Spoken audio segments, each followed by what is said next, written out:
Welcome back to Deep in the Heart of Texas 4-H, the official Texas 4-H podcast. We are back with another one of our Texas 4-H Foundation alumni, 4 under 40 winners.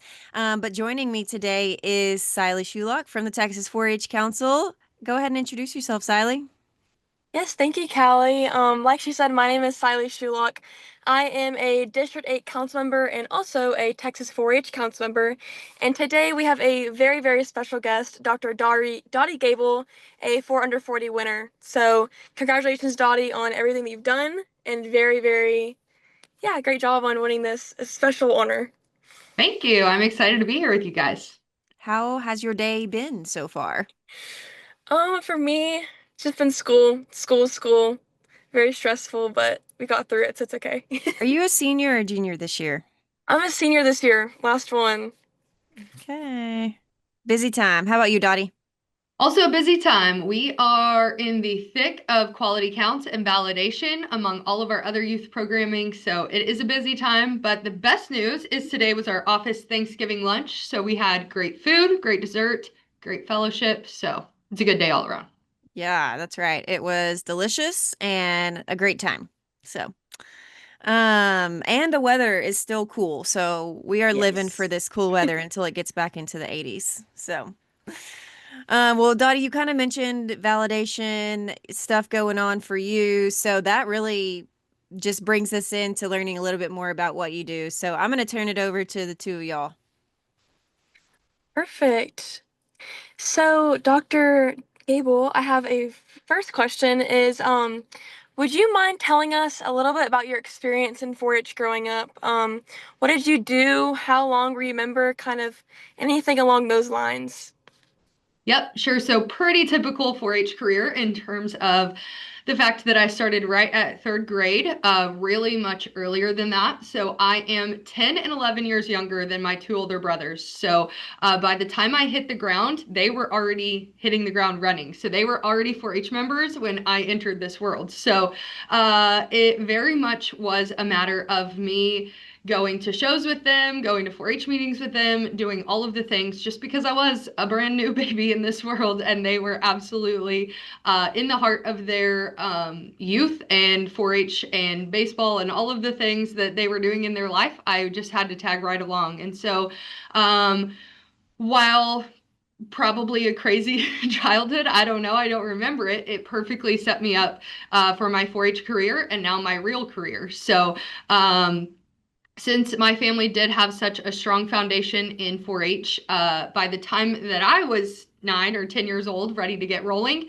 it was a pretty smooth transition for me. So I had it lucky in that sense. Also had it lucky in the sense that by the time it was my turn, my brothers were graduated and I didn't have to share livestock projects with them. So it was quite a joke for a long time that I got the best of everything because I didn't have to share like those two did. But really, I am grateful for the foundation in 4-H and my family for being really that open door to get me started in this program. So I did, I guess, pretty obvious. I did lots of livestock projects. So I showed sheep and goats and pigs.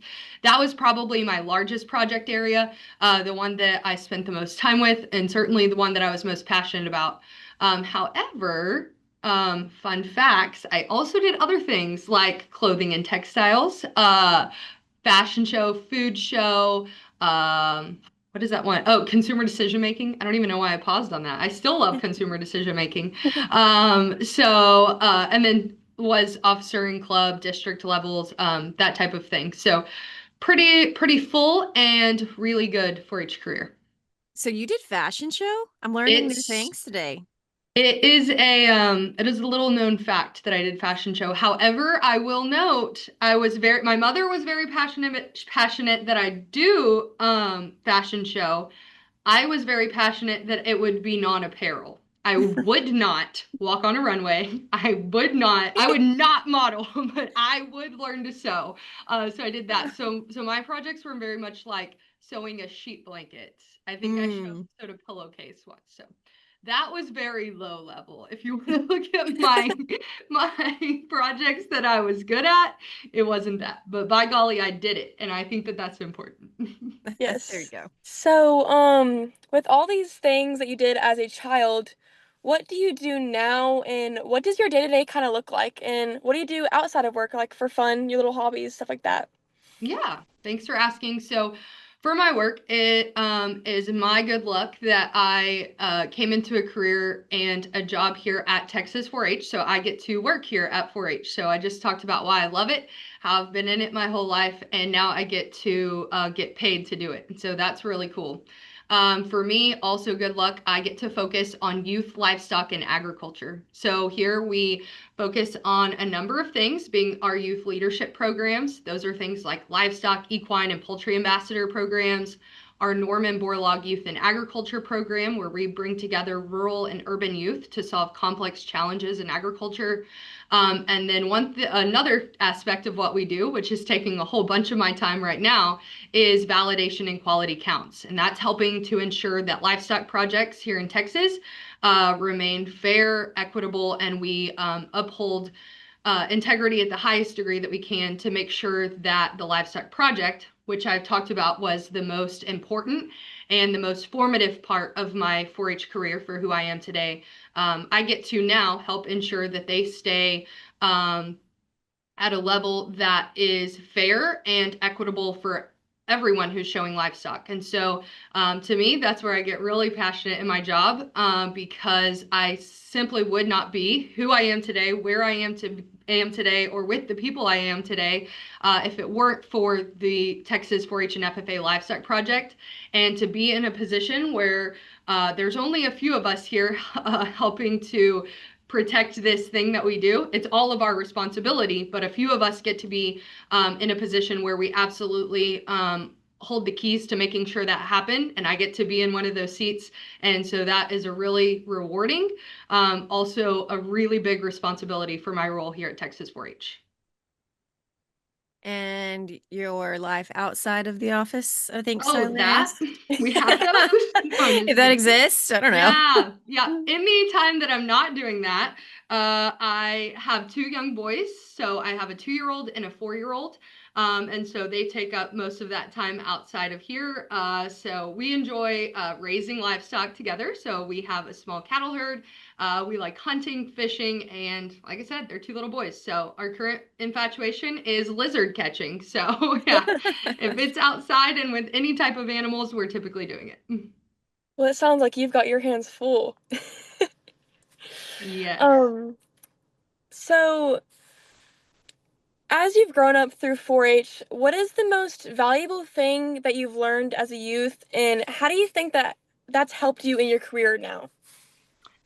Yeah. I don't know. There are typical things you could say, right? One, I think for sure that I don't want to get lost is to be willing and open to meeting people, even when it feels like they're, much, much higher than you or in a scary position that is way too important for you to talk to as a young person. I learned that by people around me, my county extension agent, my parents were always, urging me to introduce myself, talk to people. That's very hard to do when you are especially a young 4-H member, but even up through high school, it's very hard to do. So I think I learned that early on, and I tried to remember that today because I think it's so important.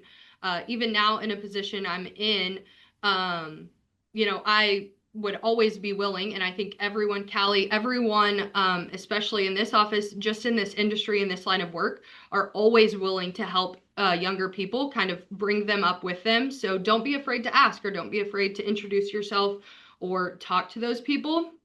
I think that's one of the most valuable things I learned.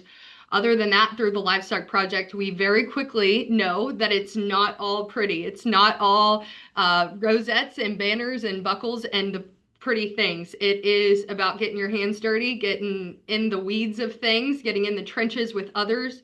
And I think I want to raise that to number one. Let's raise that to number one, because even today, I still have to be willing to literally pick up poop, fill coolers, get snacks, all of these really cool youth programming and livestock show opportunities. All of these things happen because everybody's willing to pitch in and do the hard stuff. So never think whether you get higher in your 4-H career, higher in your job career, whatever it is, be willing to do the dirty work too. Of course. Now, with these things, what specific opportunities in 4-H helped shape the trajectory of your career and your future? Yeah, so I've talked about the livestock project. Obviously, that was great, but I'll get a little bit more specific with that, and that is livestock judging. So through the livestock judging competition, so not a project area, it's part of the livestock project, but through livestock judging, I really got an opportunity to learn more about um, livestock, obviously, but most importantly, really tough decision making, critical thinking, public speaking, and then a whole bunch of that talking to other people. So, industry members who are very willing to kind of reach down from there. I like thinking of it like a ladder. If you're trying to get to the top of something, I try to be this, so I try to visualize it. But these people are very much at the top of their ladder, willing to look down, reach back, and at the bottom of those rungs of the ladder, grab somebody's hand and pull you up. And so I saw that emulated very, very much through livestock judging, just through different people who helped us with livestock evaluation, presenting oral reasons, people who were having us on their place to look at their livestock. I was surrounded by people who were living and breathing that way of life, and through those opportunities saw that that was somebody I wanted to be when I grew up. And so I guess now I'm all grown up and I hope I'm doing that. So the livestock judging experience for me was one that I got to get into very, very much because my team and I were very fortunate to go pretty far in that experience. So I got to see it not only all around my county, where I got to see people at the local level who were willing to help us, but across the state and then eventually across the nation.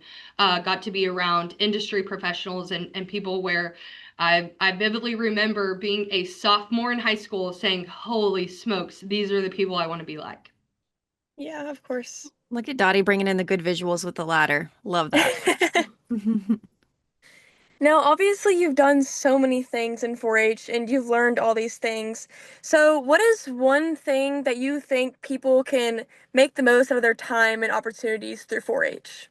Yeah, so 4-H should definitely be a yes era for you. So I know there are lots of things vying for young people's lives. They have football, basketball, band, all the school activities. Sylee, you're slammed right now and stressed Oh, with school. yes. You have, tests and ACT, SAT, all of this stuff going on, and all of that is very, very important. You should be in all of those things. However, I would strongly encourage you that this is not the time to be like, oh, I need to rest. I need to get whatever. It's not that time of your life. You should definitely be in your yes era. So if you have an opportunity where you can, like I said, help mentor younger 4-H members or something like that, the answer is yes. If you have an opportunity where you have can apply for the Norman Borlaug Youth and Ag program, even though it's going to take 9 full in-person days of your time and 6 months of other learning, that should be a yes. If you can swing it and your family can swing it, you're in your yes era. Say yes to those opportunities. Of course. To you, what does it mean to be recognized in the inaugural class of 4-H 4 under 40 alumni?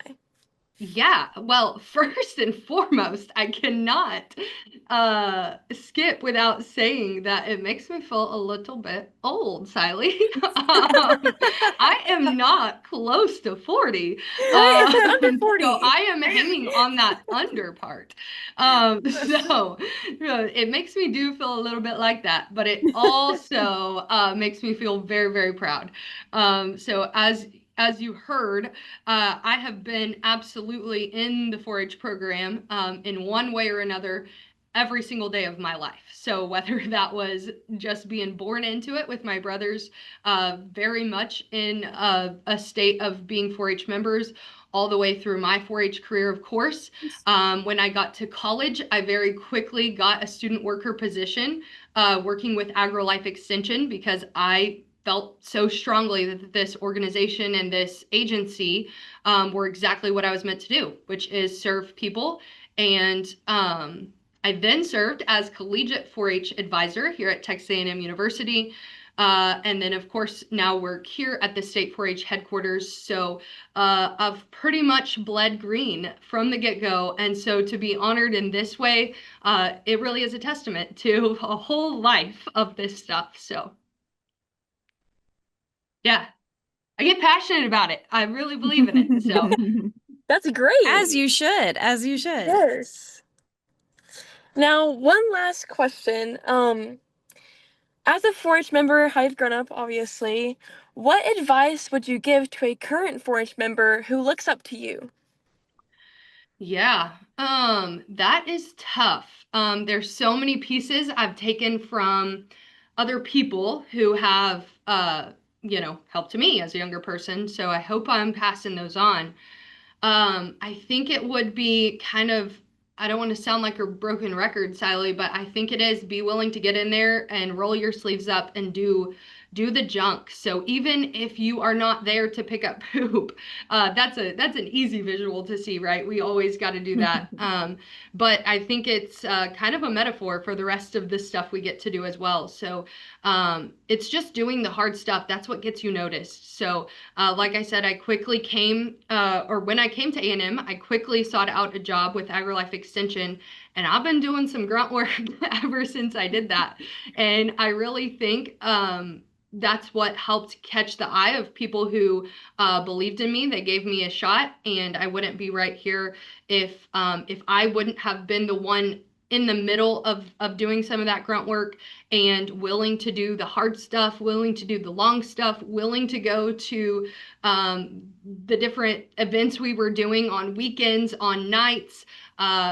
So I don't know, it sounds kind of cliche, but get in there and hustle hard, and the rest is going to come. People will notice. So I'm now in a place where I get to do some hiring, or I get to do some accepting of young people into youth leadership programs. And really what we're looking for is, we're not always looking for the smartest person. We're not always looking for the one who's the best public speaker. We're not always looking for the one who's the most polished and has done 27,000 4-H and other extracurricular activities. We are looking for characters with character. So we're looking for somebody who's willing to do the hard stuff, get in there, have a good time. We want you to be a character. We know that this work is about young people. It's about youth.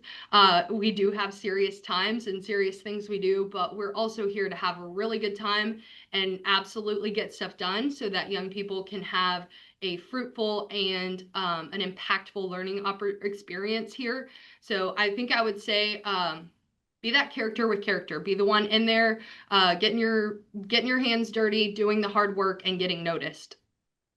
Yeah, of course. I don't think it could be any better said. Yeah. Dr. Gable dropping some wisdom on us today. And have a good time, you do.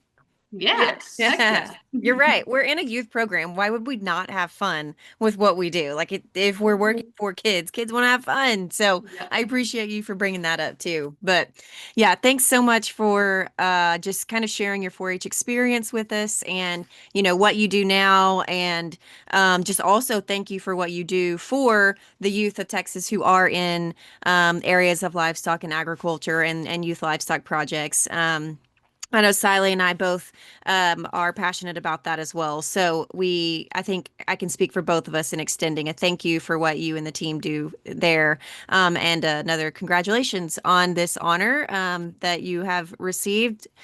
We think that there were definitely 4 good ones selected. So very Yeah. proud to have you on the team. You Yes, betcha. ma'am. Thank you guys. All right, couple dates for everybody to remember. Again, those scholarship applications are open for the 4-H Foundation. Don't let that pass you by, Sylee and other seniors. So get those apps done. Not necessarily a date to remember, but as this is coming out in the holiday season, just a little plug to go find a way to serve someone else this holiday season. Find a way to, like Dottie said a million times, get your hands dirty, do the work, whether that be, there's a multitude of ways to serve in this holiday season. So get out there and do something for somebody else as you are wrapping up this year of 2025. So, all right, Sylee, Dottie, thanks again for your time today. Thank you Yes, guys. ma'am. Thank y'all so much. Really appreciate it. We'll see y'all next time.